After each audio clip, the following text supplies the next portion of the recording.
بله تماشاوان نیجا ایرو لتهران پایتخت ایران مراسم خاطر خواستنا جریبری برای کمر اسلامی ایران هیا به بونه امهنه کی بحثا پیوندی ایران الگل ولات جیران و دنابرا و امریکا دان استندنن کو حتی وکیلیه هاتنه گهیشتنه کودری بحثا وان بکن میوان ما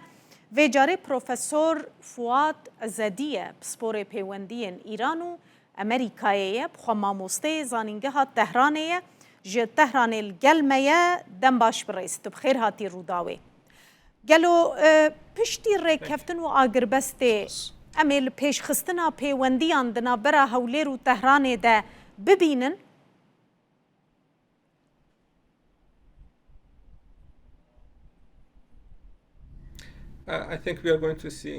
پێم وایە کەوا پەیوەندیەکە زیاتر دەبێت بەڵام ئەبوونی ئاشتی لەم ناوچەیە لەگەڵ ئەوەی کە ئەمریکا تێدەگات کە ناتوانێت سنوورەکانی ئێران بگۆڕێ و ناتوانێت دەست بەسەرنەوتی ئێراندا بگرێت پێم وایە ئەمە دەبێتە هۆی ئەوەی کەوا پەیوەندیەکی ئاسایی دووبارە لەگەڵ ئێران و وڵاتانی دراوسێی ببینین پاش ئەوەی کەوا بینیمان کە جەنگەکە کۆتایی پێهات ئێران پێی وایەکەوە پێویستی بەوەی دووبارە خۆی بنیاد بنێتەوە لەبەرەوەی لە کاتی جەنگدا زیادی زۆری پێگەشت و هەروەها پرۆژەی دووبارە بنیاد نانەوە دووبارە پێویستی بەوەیەکەوە دووبارە لەگەڵ دراوسەکانی خۆی زیاتر پەیوەندیەکەی پتەوتر بکات بینیمانکەوە سەرۆکی هەرێمی کوردستان هەروەک لە وێنەکاندا بینیمان کە سەرۆکی هەرێمی کوردستان هاتۆتە ئێران هۆکارەکەش کە دەبینی بەرپرسانی ئێران لەگەڵ ئەو چالاکیانەدان و دەبین ئەو چالاکیانە دەکەن ئەوەیەکەوە بتوانن کە لە سەردەم و ساتی ئاشتیدا پەیوەندەکانیان لەگەڵ وڵاتانی دراوسێ زیاتر بەرەو پێشەوە بن بە تایبەتی ئەو وڵاتانێکەوە پەیوەندی مێژووی پەیوەندی کولتوریان لەگەڵدا هەیە پێم وایە پەیوەندیەکە زیاتر بەرەو پێشەوە دەچێت ئەوەیەکەوە دڵنیایی هەبێت کە ئێران لەم پەیوەندیدا سوود وەردەگرێەوە لە بەرامبەرشدا وڵاتانی برێز ئیزەدی دەبخۆژی باڵکشاندە سەروەیەکێ کویرۆ سەرۆکی هەرێما کوردستانی نێچیروان بارزانî تهرانەیە تهران چاوا li pêgeha Herêma Kurdistanê dinere di aştî û seqamgiriya vê navçeyê de.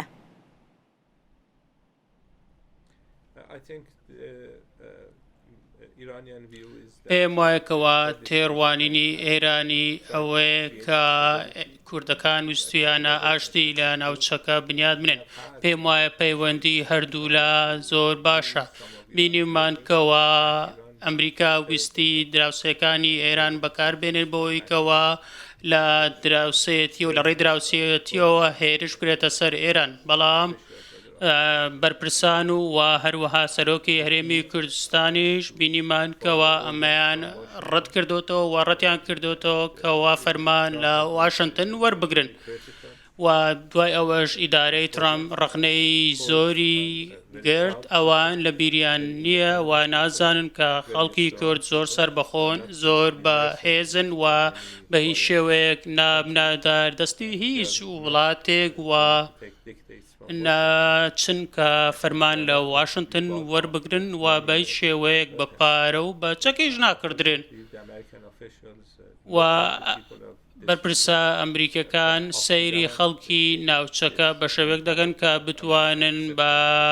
لە بەرژۆندی خۆیان بەکاریان بێنن و دەبینیکەوە ئەوان کەسانێکن کە ڕێسیستن کەسانێکن کە دەیانەوێت خەڵکی ناوچەکە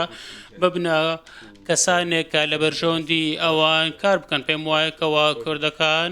پەیامێکیان بۆ واشنگتن نارد بە ڕەتکردنەوەی ئەم فەرمانەوە و هەروەها کوردەکان پەیوەندێکی زۆر مێژووی و کولتوریان لەگەڵ ئێراندا هەیە بەڵێ برێز ئیرۆ سەرۆکی هەرێما کوردستانی دا ئاستا هەری بلندە لە تەهران ژالiyê serok û serkirdeyan ve hate pêşwazîkirin bi dîtina we wê berhemeke çawa ji van hevdîtin û civînan derkeve ji bo dema pêş.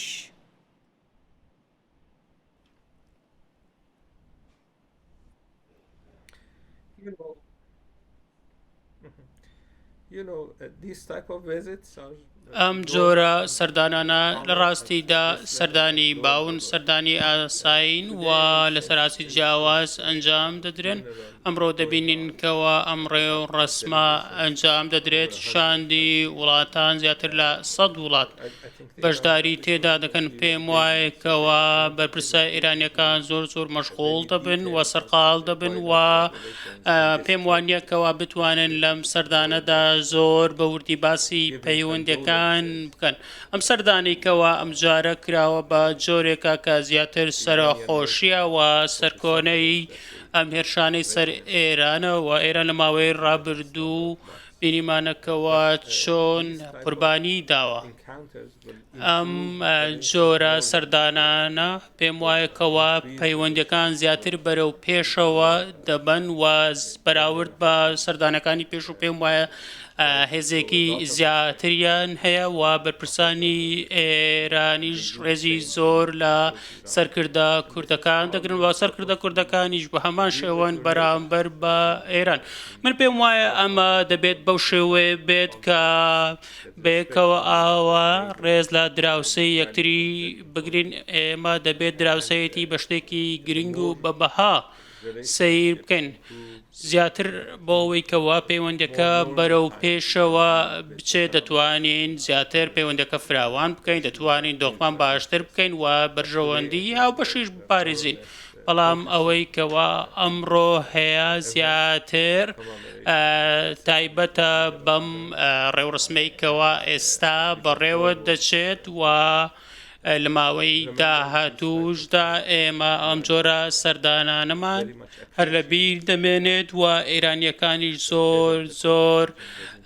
لە ڕاستیدا ڕێزی ئەوە دەگرن کە سەرکردەی هێرمی کوردستان لە تارانە ئەمە وا دەکات کە پەیوەندەکە زیاتر بەڵێ بڕێز ئەزێ یەک دەقێ تەڕاوەستینم ji ber ku serokatiyên ango serok û serkirdeyên Îranê ji serokkomar bigire heta ewên din niha di rêwresma fermî de amade ne xatirê xwe ji rêberê berê yê Komara İslamiya Îranê Elî Xameneyî dixwazin.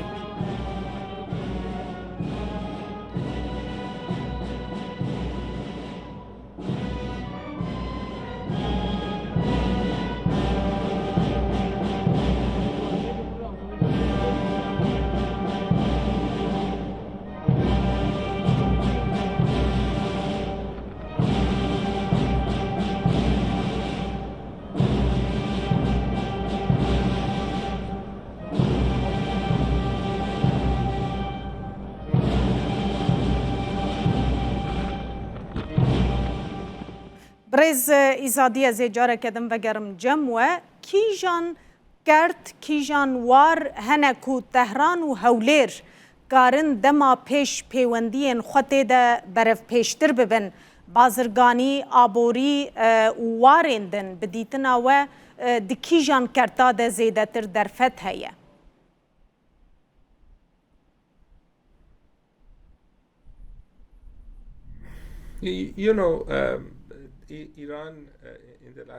ئێران لە ماوەی 14 ساڵی ڕابردوو لە ڕووی زانستیەوە زۆر خۆی بەرەو پێشەوە بردووار بۆیە دابینکردن و پێدانی ئەم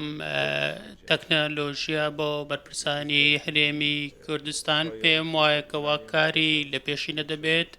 بۆ بەرپرسانی ئێران بۆ ئەوەی کەوا دڵنیایی بدەن کەوا تەکنەلۆژیا باش و پێشکەوتووەی کە لە ئێران هەیە پێیان دەدرێت و هەروەها چەندین کارگە هەن لە ئێران کە پێشتر و ئێستاش لەگەڵ هەرێمی کوردستان ئەڵگۆڕی بازرگانی دەکەن ئەمانە پێم وایەکەوە گرنگن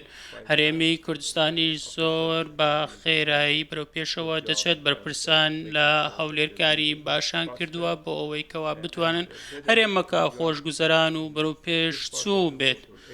و لەم بەشەی جیهان و لە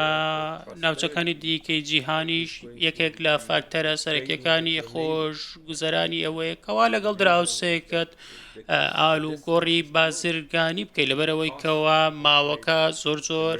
ئەو ماوەی کە لە نێوان هەردوولادا هەیە زۆر نزیکە وا دەکات کە بە نرخێکی کەم تۆ بتانی ئالوگۆڕی بازرگانی بکەیت. پێم وایەکەوە بەرپرسانی کورد کار بۆ ئەوە دەکەن و بەرپرسانی ئێرانیش کار بۆ ئەوە دەکەن زیادکردنی بازرگانی زیادکردنی پەیوەندی نێوان زانکۆکان پەیوەندی کللتوری و لانی گەشتیاری لەگەڵ ئەوەشدا دەستڕاگەیشتنی هەردوولا بۆ یەکتری پێم وایە ئەمە زۆر گرنگە. gelekî spas bi rêz Profesor Fuad İzedî pisporê pêwendiyên Îran û Amerîka û mamosteyê zanîngeha Tehranê di mêvanê me bû zor spas.